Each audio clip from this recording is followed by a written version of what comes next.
so kann man es nicht.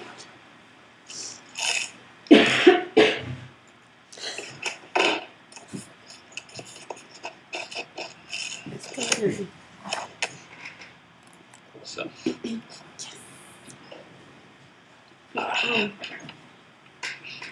Okay, hello everyone. Welcome to our live online debate. The starting point for this panel discussion is Hex, Khib's Masters exhibition of 2016. I am Johanna and I'm one of the artists, and I'm here to introduce the writers and to explain a little bit also about our project of this panel. So we invited 4 guests to Bergen.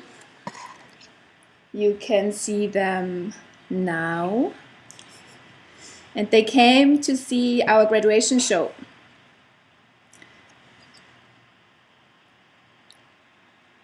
We wanted them to meet each other live and on Skype, but also the artists, and then to provide us with a response in written form a few days later. So they sent us texts which are now available on the Hex website. So guys, we're very happy to have you with us here today, and that you will engage in a debate about the show on the one hand, but also about your texts, and also new thoughts that might have developed over the last week. I'm gonna briefly introduce you to our audiences. Please wave when you hear your name. There is Erik Bunger. He is a Swedish artist, writer and composer.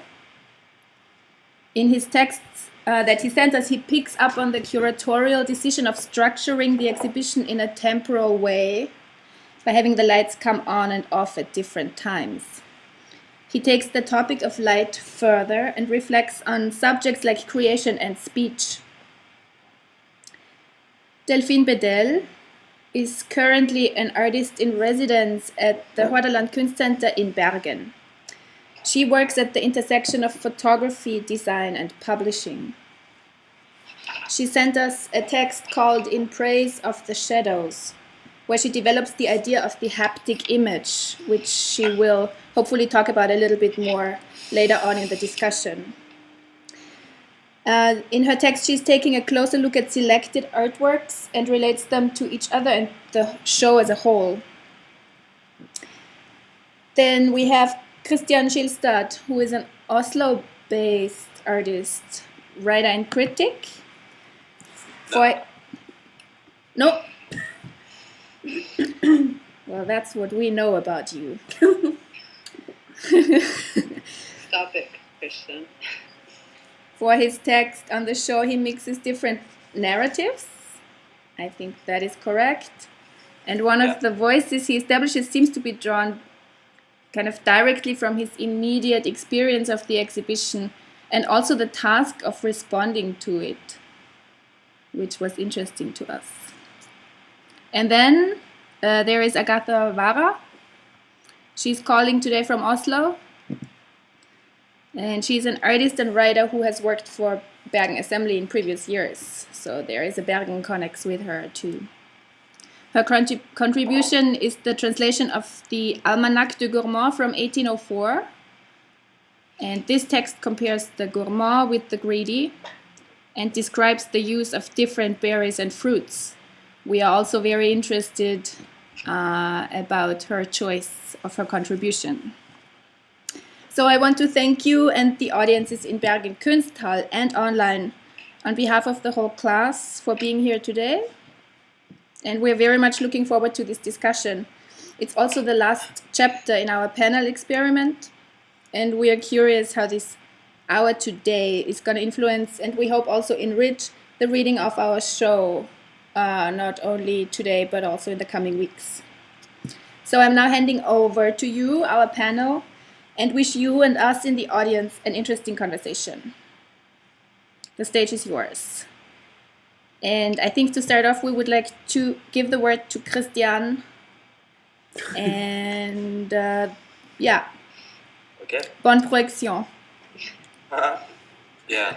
Should I just say anything, or is there a question to that? No. Yeah. You're on your own. I'm on my own. Yeah. Yeah, it's like a bit like in the opening. I don't know what to say. Really. I kind of emptied myself in that text, and through the experience of the show, which was kind of confusing because my perception of the show changed totally from the first experience to the second day to the third day, and then coming home to kind of the emptiness. Yeah. How did it change? From the different days? Yeah. At the opening, I felt this kind of chaos and spectacle. I remember in the first grade in the art academy, we talked about theatrality and absorption, and I just felt that it was this kind of big spectacle. And when it came the day after, there was these quiet, subtle performances, and also, yeah. It became very visible how an experience in visual art changes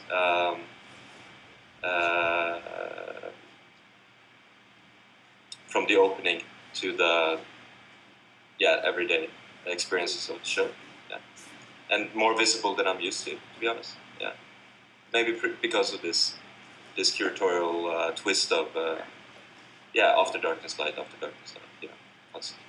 Because there were different exhibitions in one, you could say, or that was one of the intentions, that you could kind of visit the exhibition again and again and get a different side of the exhibition, or different kind of exhibitions altogether. But what do you mean about this? So you got different experiences of the exhibition from day to day, and then has the show resonated after, like going back home, and then just because you said something about like the meaninglessness or something, the emptiness, I think you said afterwards.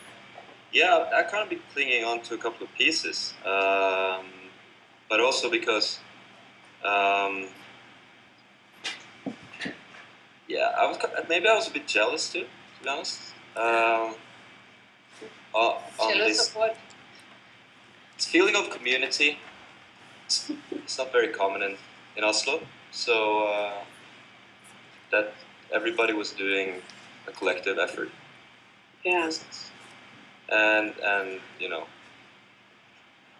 the elbows wasn't that hard in the show, I felt, but even though the different pieces constantly were kind of struggling against each other and against the audience. Struggling against the light, right? Yeah, struggling against the curator, struggling against the audience, So, I had to reshuffle a lot of the ideas that I have, considering both curatorial decisions and my own practice. And like Andrew's piece, his video piece, just like I've been having nightmares about that piece, to be honest. So, in like funny nightmares. Andrew Amorim, because this, it's very rare that I go to a final year show and see a masterpiece, to be honest. But I consider a masterpiece at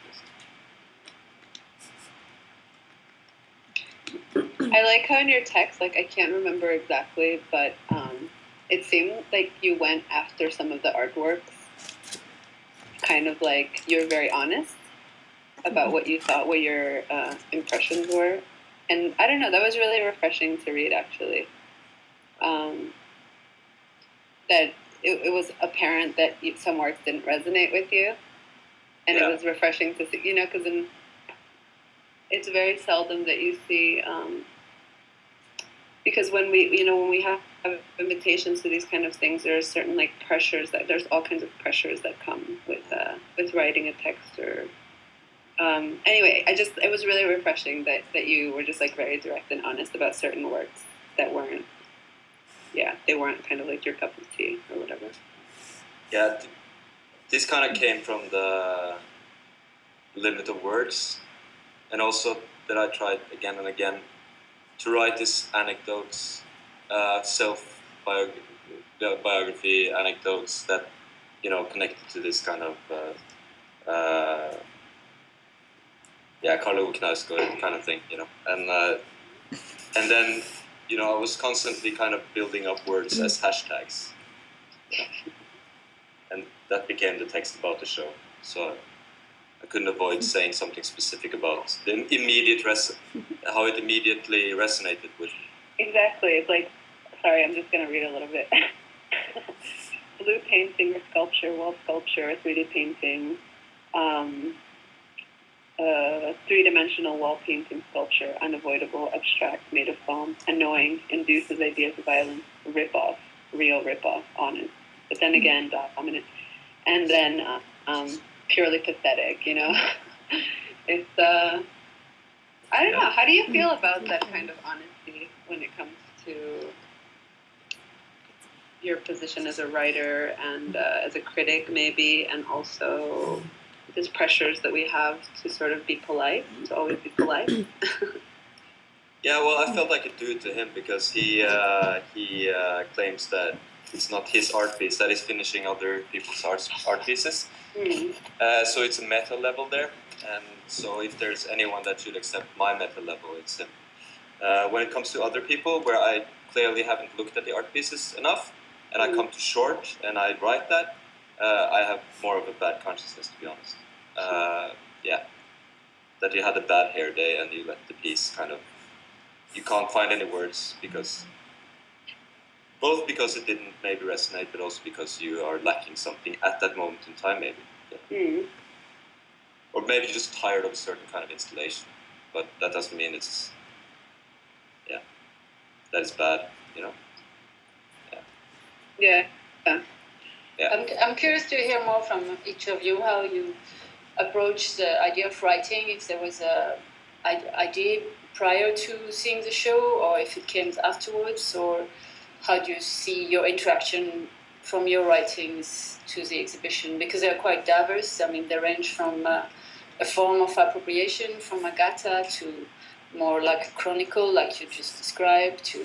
So it's quite. We all have a very different take, which makes the whole thing interesting in my. It kind of echoes on the exhibition itself. So I don't know if anyone wants to say something.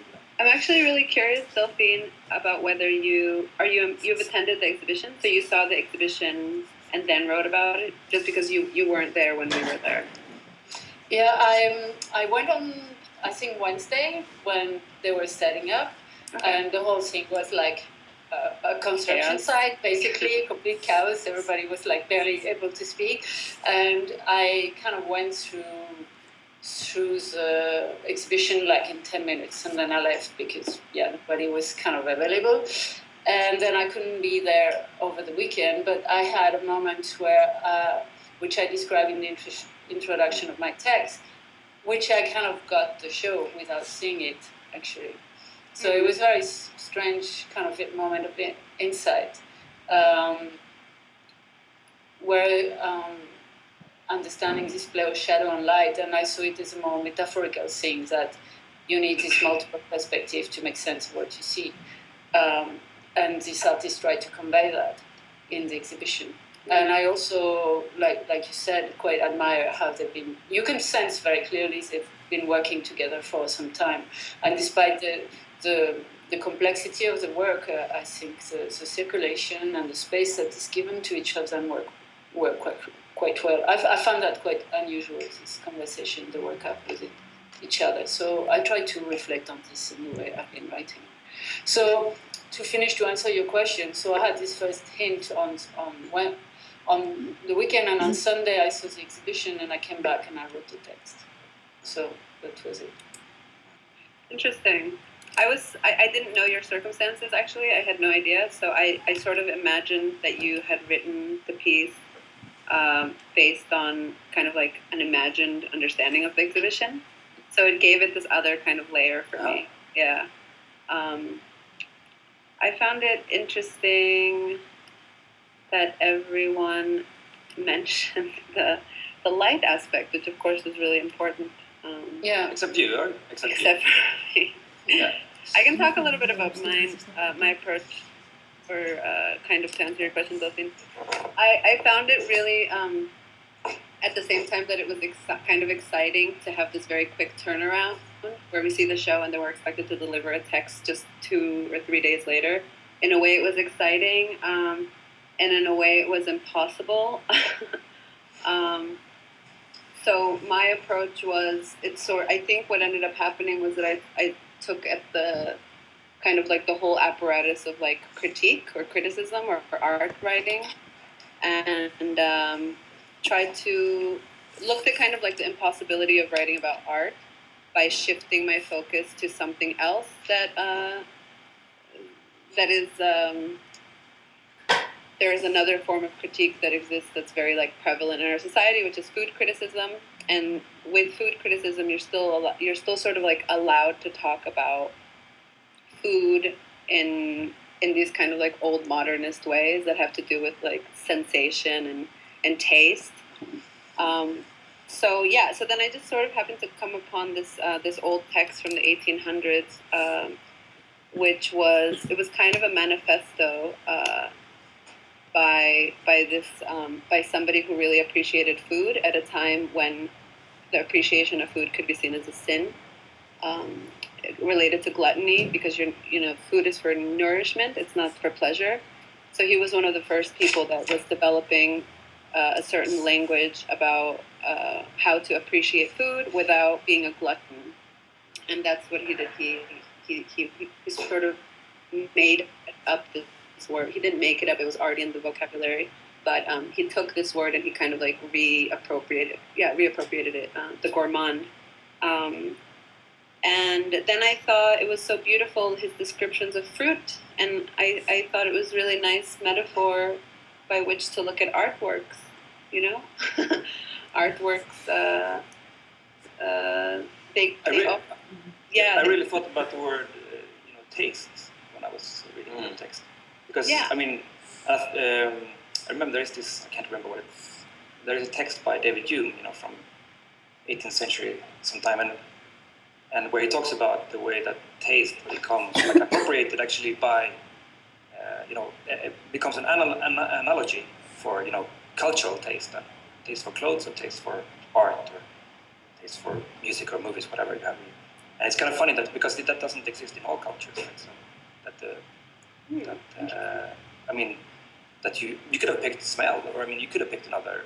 But his idea is basically just that you use the reason why you pick taste is because taste, according to him, is a discriminatory sense, so that you want to either take it inside of you or keep it outside of you.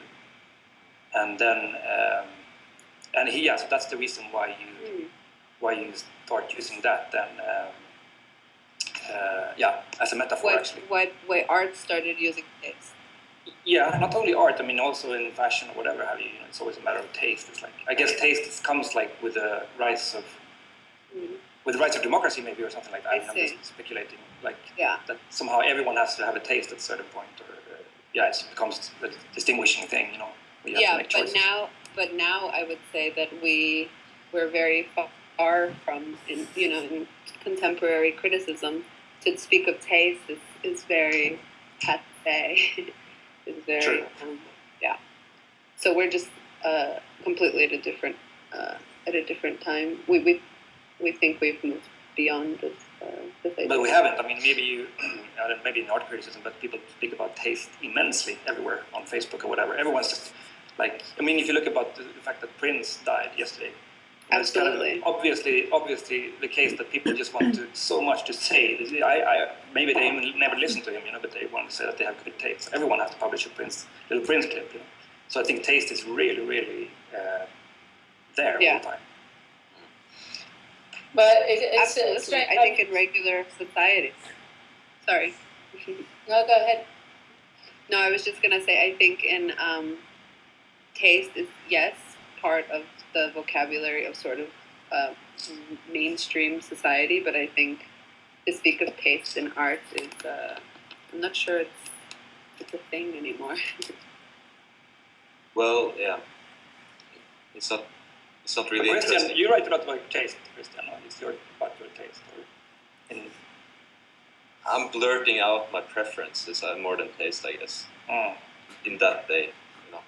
Yeah. Because I'm always thinking about. Actually, no. I think you're not right. Because I mean, every time I go to visit an artist talk, people are always saying, "I'm very interested in this. I'm very interested in that." And you're just like, "What do I care? What you're interested in?" You know, like it's just, I'm not at some kind of date situation here where I want to know if I want to sleep with you or not. You know? So it's a very strange thing. It comes back all the time. Almost like if you think about the next artist talk you go to, you will definitely hear them say, "I'm interested in this. I'm interested in that." But they don't, and then you don't talk about why they're interested, which would be much more interesting, actually, I guess. Yeah, I think it's definitely sort of I'm interested in is a stand-in for preference and for taste, absolutely. But I think to use the word taste as it was used in the 1800s, and I think throughout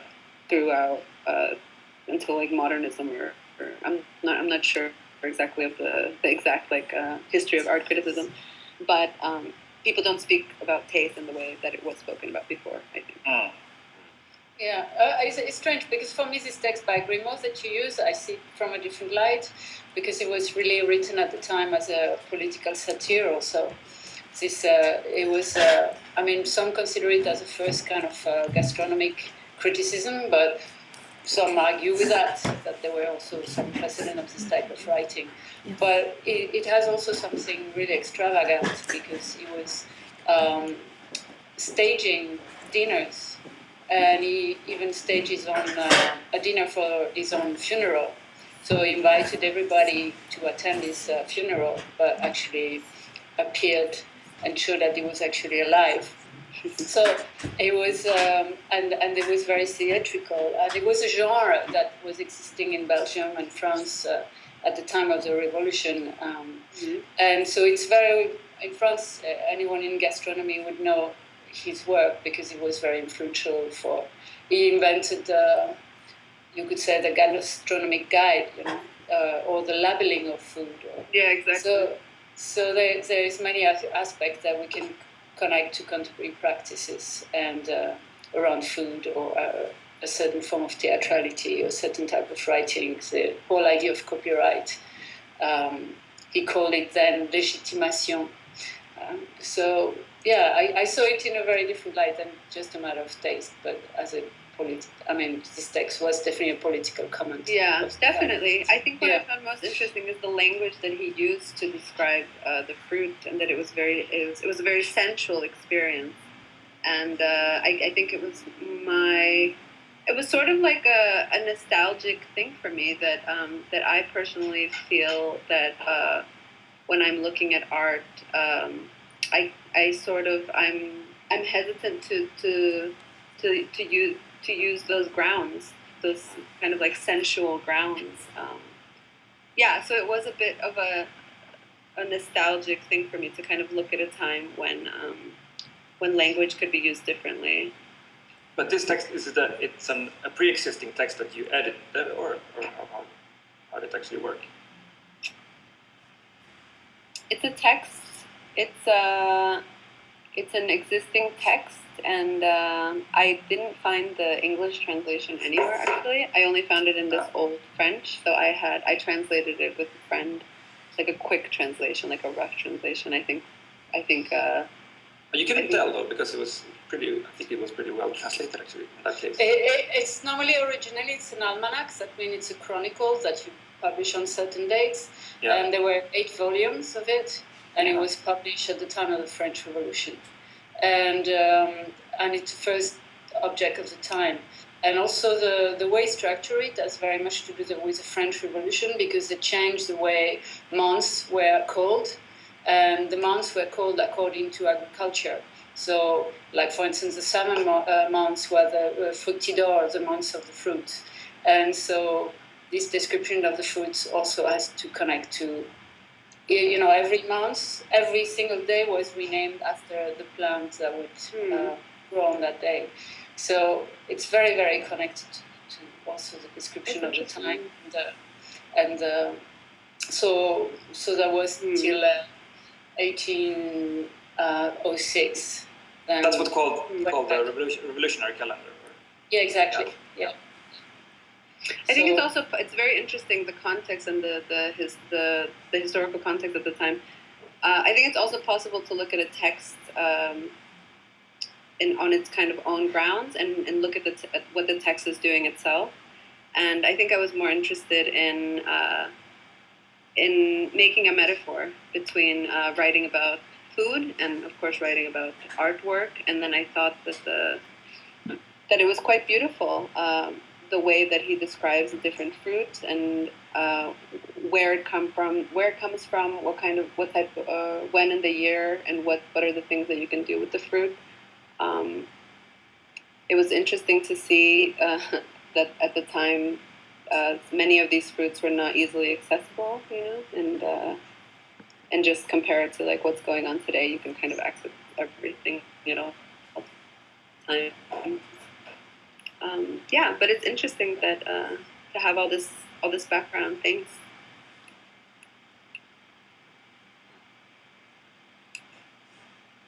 Maybe we should speak about this. Would someone else like to talk about their text? I was just thinking, but maybe we should talk about this light and darkness, how we perceive that, because I think, for instance, me and you, Delphine, experienced that very differently. I experienced this. I think you talk about this fragility that you experience, as I understand it, and then this is like has an aesthetical quality to you. Whereas I see this light and darkness really as like a digital system, like really forcing something upon the show, which is not in a negative way though, because I very often believe that. I mean, I think maybe it didn't go far enough. That's my only feeling. I thought it was a really interesting idea to have darkness and light, but maybe there should have been some kind of doors in between or something, so that it became totally dark in the rooms. Because I really appreciated that, but it's something very forceful. But I had a feeling that when the way you saw it was more like that it somehow exposed some kind of fragility and beauty, right? It's more like because I lived in Japan and the shadow and the culture of the shadow, seeing things in the darkness, is part of the wabi-sabi aesthetic. It's like you enter a space that is dark and you see fragments of things and through flickering lights or changing light, and this impermanence, this instability is part of the aesthetics, this simplicity and this idea that you will only understand and see the words through fragments. And this fragmentation of experience is emphasized in the exhibition through this process of darkness and light.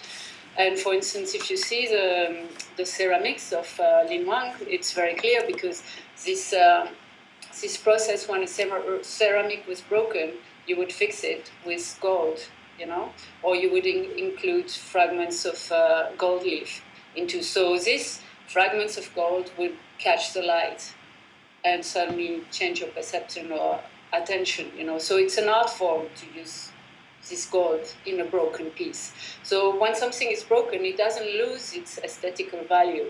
This fragility is emphasized because you use the crack and you fix it with gold or platinum or other metal at the time, So I saw, when I saw her work and I saw these fragments of gold in it, I saw, well, when that work is in the shadow, actually that's a perfect condition to see this piece. It should not be seen in the light, Yeah. And then if you use this process and you take this opportunity to consider that the light and the darkness has a function in many of the works, like the work of Kobe,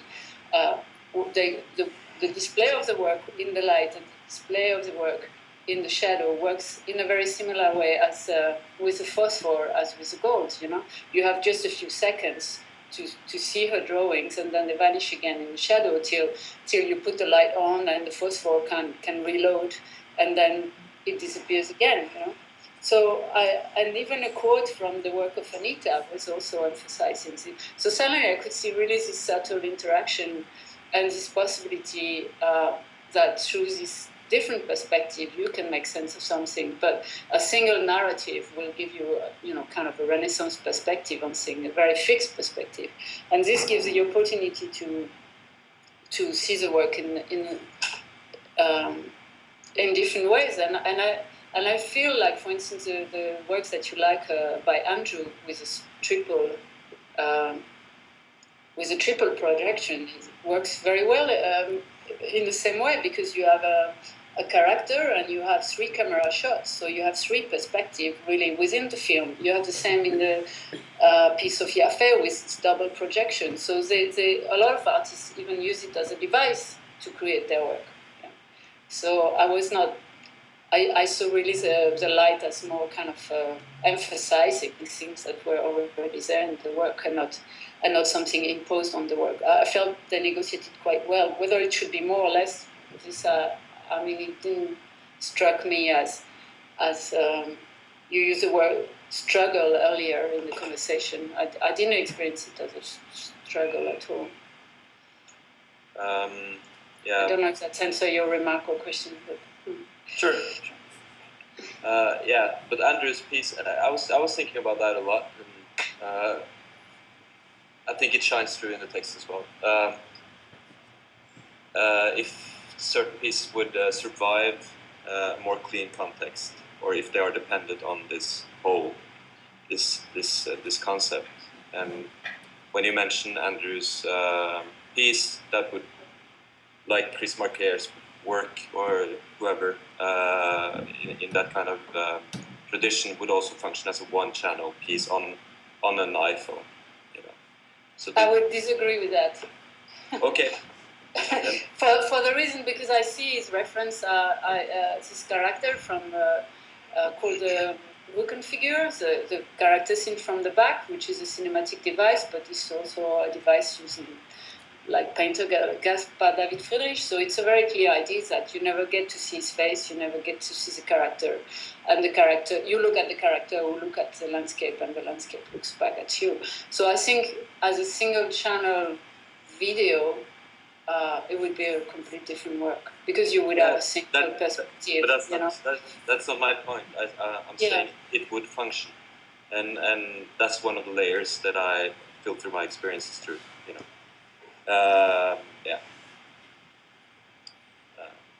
Or if it's snapped and put on Instagram, it also functions.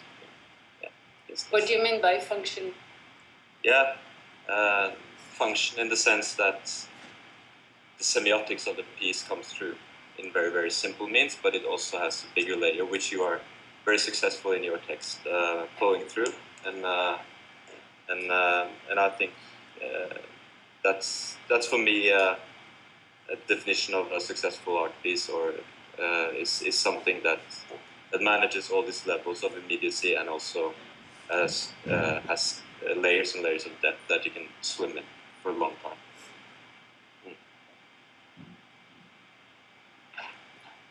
Very small point that became very big. Yeah.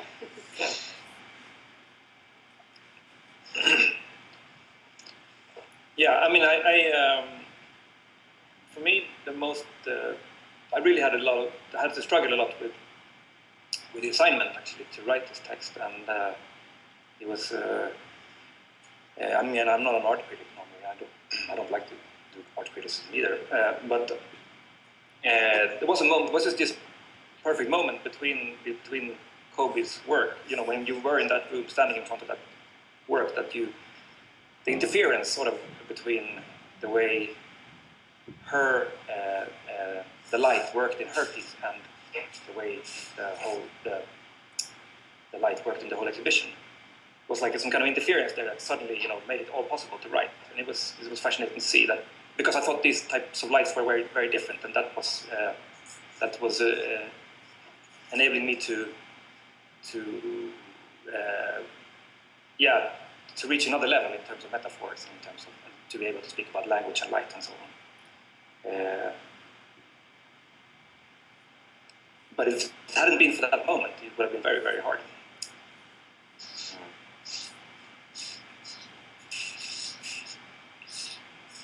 Can you explain your text a bit, Eddie? Yeah. Yeah. Where did it come from? It's almost religious sometimes. Yeah. You see it as religious? No, it's not religious. I mean, I get this kind of religious feeling inside of me at least, but maybe I... Right. Yeah. Yeah, of course. Yeah, sure, I understand why. But I mean, what I wanted to speak about is just the relationship between the world and language, actually. So when you have, you can talk about it as two different. I say the word genealogy here, but you could also say ontology or something like that. So, what comes first, basically, the world, or does the world come first, or does language come first? So I believe that there is always this. We are unable to exit this kind of duality between those. There's not a choice we can make, but either we try to from the perspective of language, we try to look upon the world before language, let's say, which is of course this world before language is totally an invention of language. So we end up in this dilemma where we can never really talk about the world outside of language. At the same time, we are creating we are creating the world all the time through language. So we are creating. It's like language is a command, right? So it's interesting to think about it in relationship to the word order. I just realized, if you have the word order, for instance, like order, let's say the order of the light, the way it works in the exhibition. That's an order, right? But at the same time, order has also this connotation of, or this meaning of commandment. Someone always has to call an order into order, right? For an order to work, there has to be someone ordering the order, right? So there is always this sort of duality.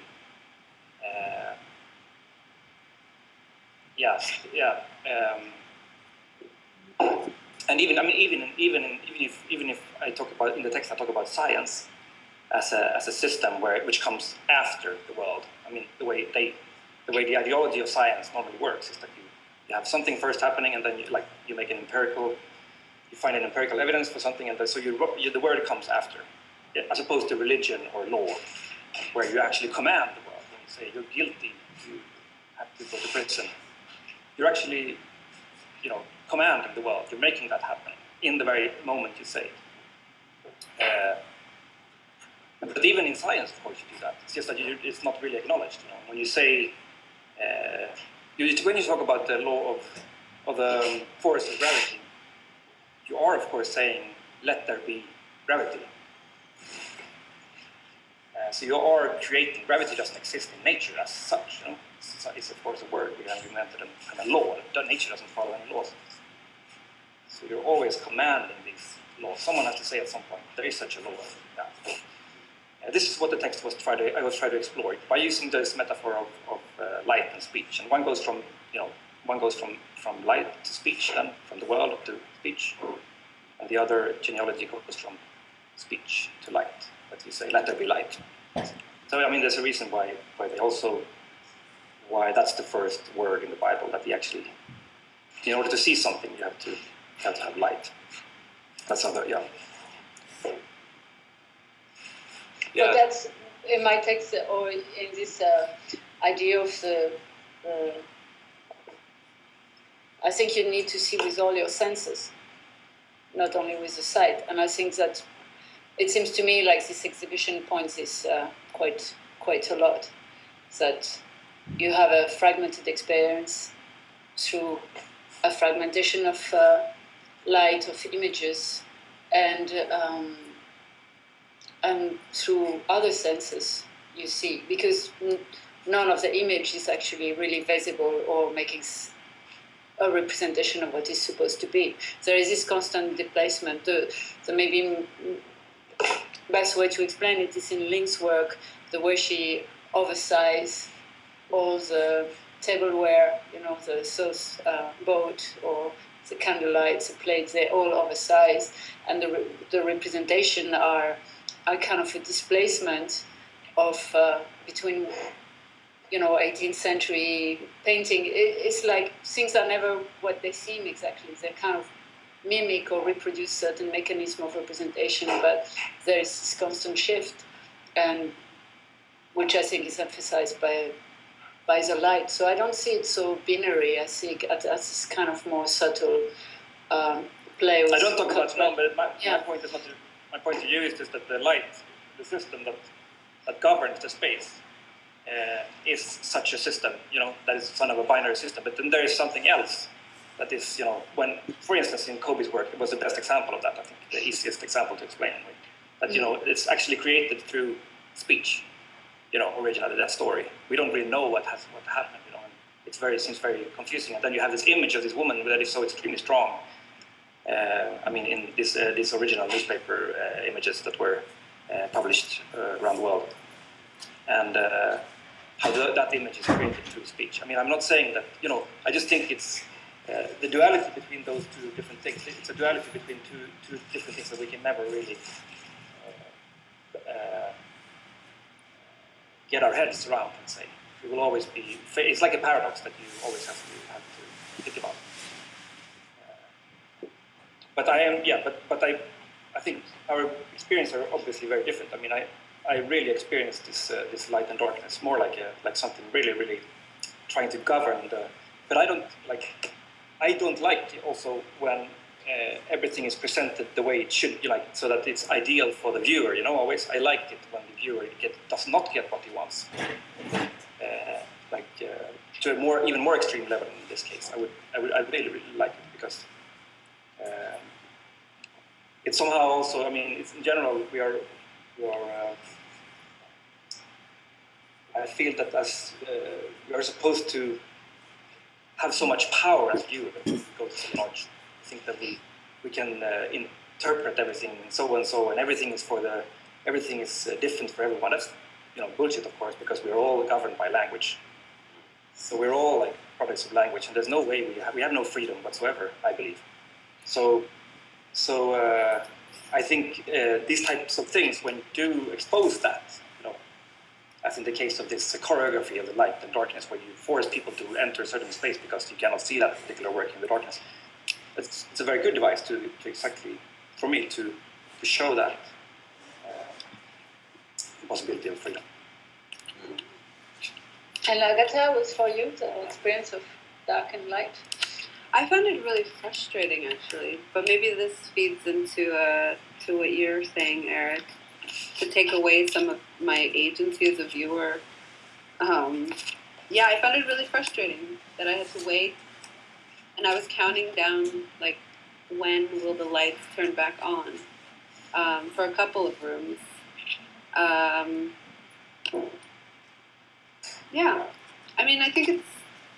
I think there's something interesting about how that came about, and how that decision, because that's a decision that most of the text decided to kind of pick up on, and just how that decision was made between the students and the curator, and also the floor, the platform, what is that called? Like the elevated floor. These were sort of this big curatorial decisions, and it just makes me sort of question how those decisions were made, because they're very, very influential to the experience of the work, obviously. From the little I know, they were interested to create different spaces without building walls. Yeah. And there was an element that I can't sort of put my finger on, but that it all worked a bit too well. That all the works interacted. The spacing was just right, or I don't know. There was it was a very friendly. It was a very friendly kind of experience, and which in a way almost became flattening for me. Very cohesive, if that makes any sense, and I would say maybe a little bit too cohesive. Yeah.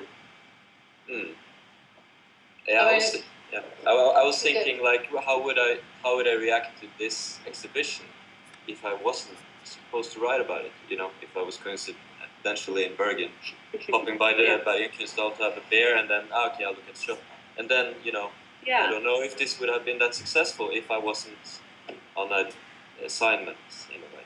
So this is still up in the air. You have to wait for some. Totally. I think that's a really good point. because how realistic is it that the average museum goer will come back to an exhibition again and again? Often, you go to, or often people go to see a show, and while it is kind of an interesting maneuver to remove some of the audience's kind of agency so that they can't get the full experience, or to negate some of the experience by turning the space black, I'm not sure that the viewer has so much power, Eric, anyway. No, that's what I'm saying. The viewer has no power. I mean, the okay. idea that the idea that the viewer has a lot of power, that you are able to, that you're able to like interpret everything into being almost, as if everything is open for you. That's completely nonsense, I think. Right. So yeah, so that's what I'm saying. And if I was writing about the show, I mean, who's to say? But I would have a different experience, obviously, because I would have probably only seen certain artworks and not waited for the light to come back on so that I could see the rest of the exhibition. So yeah, it would have been a completely, I don't know if you would say that it would have been a part of the exhibition, that I would have only caught a part of it, or if a part of it is still considered to be like a whole. I don't know. What about you, Christian? What did you? It's your question. Like, what did you think? If you hadn't been sort of like assigned to write about this exhibition, what would have been your experience? Or well, you said you saw a masterwork. If you saw one masterwork in one exhibition, that's good enough, no? That's true. It could easily, in the time frame, for the lights to go on and off, for me to both miss out on Andrew's piece, and also I'm probably saying this wrong, Yafei Kui piece, the video pieces. So that's a risk, that's a weakness, but it might be a good weakness.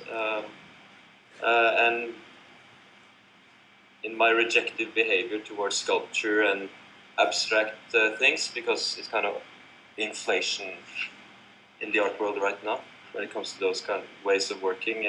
Maybe it's been forever, but I could easily on a bad day have rejected it as a viewer, the whole thing. That's a risk in the exhibition, and it's a brave risk, especially from the side of the students, not from the side of the curator, because the curator will get a lot of recognition and talk. People will talk about that move. So the ones taking the risk here are the artists, and in the end, I think they benefit from it. But they take a big risk. Simple as that.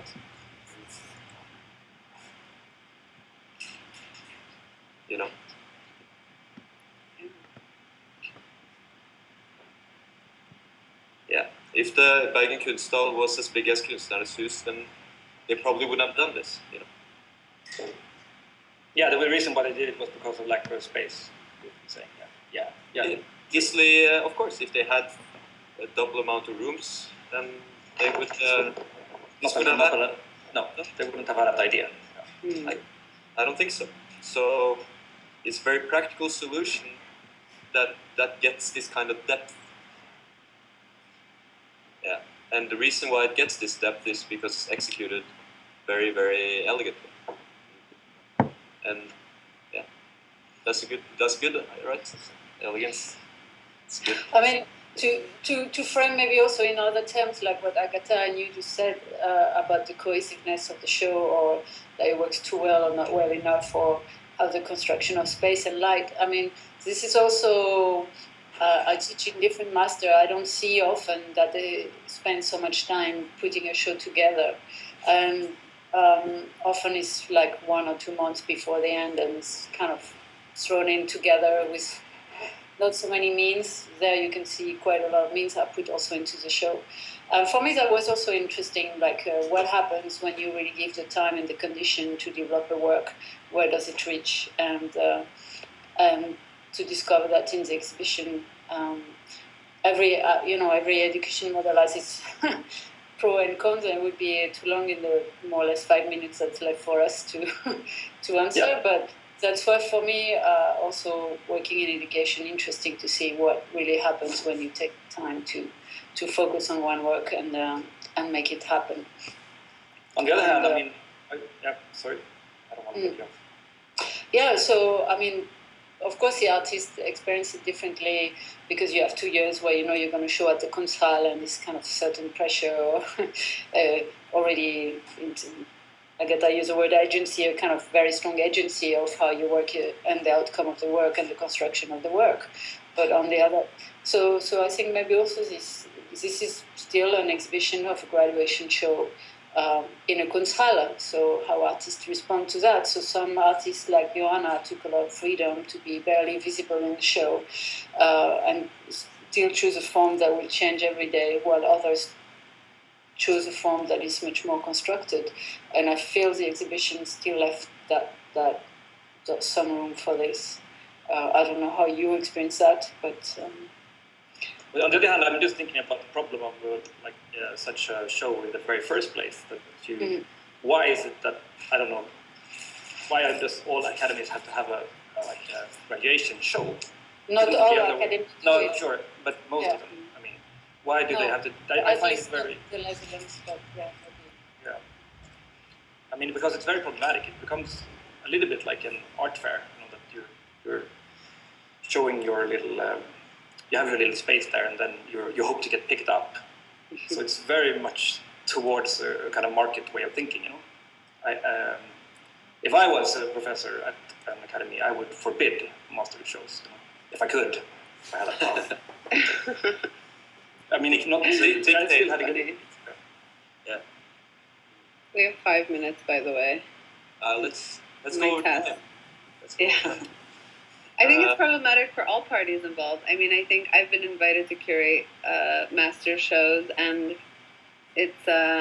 I've always thought about it as this double blind date, because on one hand I'm given the students, but the students are also given me. So it's just this blind date setup, and you don't know if it's going to work or not, and then you have this additional layer of where we're brought in and we're invited to write about it, and so it's all. I think it's all. It can be a good challenge, of course, but it's difficult. There's so many challenges you could give students, there's so many different challenges. But in this case, we are invited by the artists, and they choose they define a format, and they put us in the. How long they took to put up this show together? We were given 3 days to respond in a quite open and form. So I think they manage also to create somehow a space for different responses. Maybe we could think how. Would it make sense to bring this further? Could we continue this conversation in other form? Would you be interested? Does it stop there with this invitation, or do we also are open to their response to our text? Can we continue something? Maybe it's worth asking the question to them, or yeah. I don't know. I thought that this. Again, this invitation was a very good thing from my point of view. Because I've had this crisis when approaching the situation. I thought this is impossible for me. I cannot enter this. I will not have anything to write. I remember telling you guys afterwards that what am I going to do? But it was very good because actually it made me think things I have never thought before.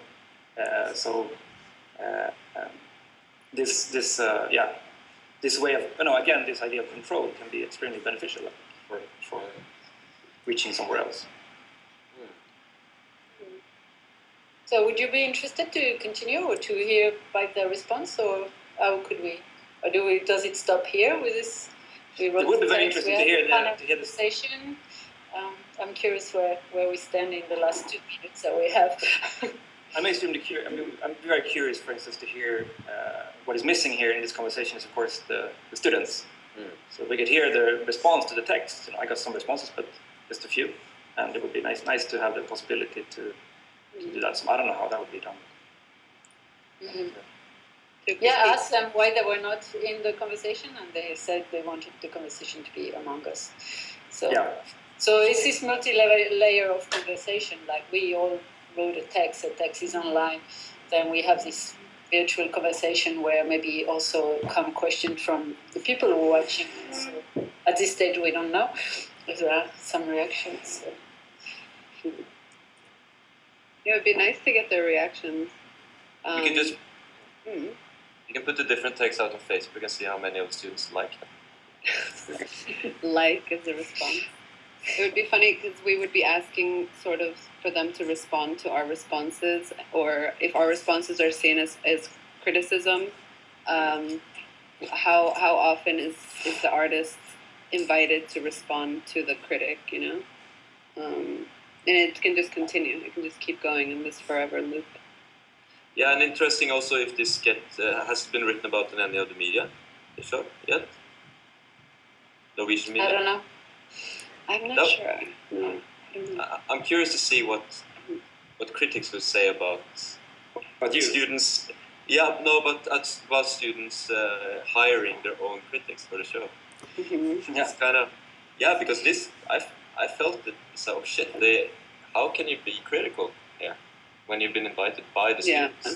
But that's also why I said yes to the job. I wouldn't have said yes to Khib or to management or to Bergenkunstner for this thing. But when it comes from the students, it became much more fluid and sexy in a way. Yeah, and the potential that it doesn't have to stand as art criticism, I think, was very appealing to me. Or that I could play with that idea. Yeah, totally. Yeah. And that's also the show also kind of it's encouraging you to play, I think. It's one of the biggest compliments I can give to the show. It's very, very plastic, and it encourages you to play. Yeah, and they all assume the risk that the work will be in this temporality that they constructed, that you need several hours to actually see every single work, that you would completely miss out on each work. I think this is kind of also what we all pointed out in different ways, quite intriguing in that exhibition.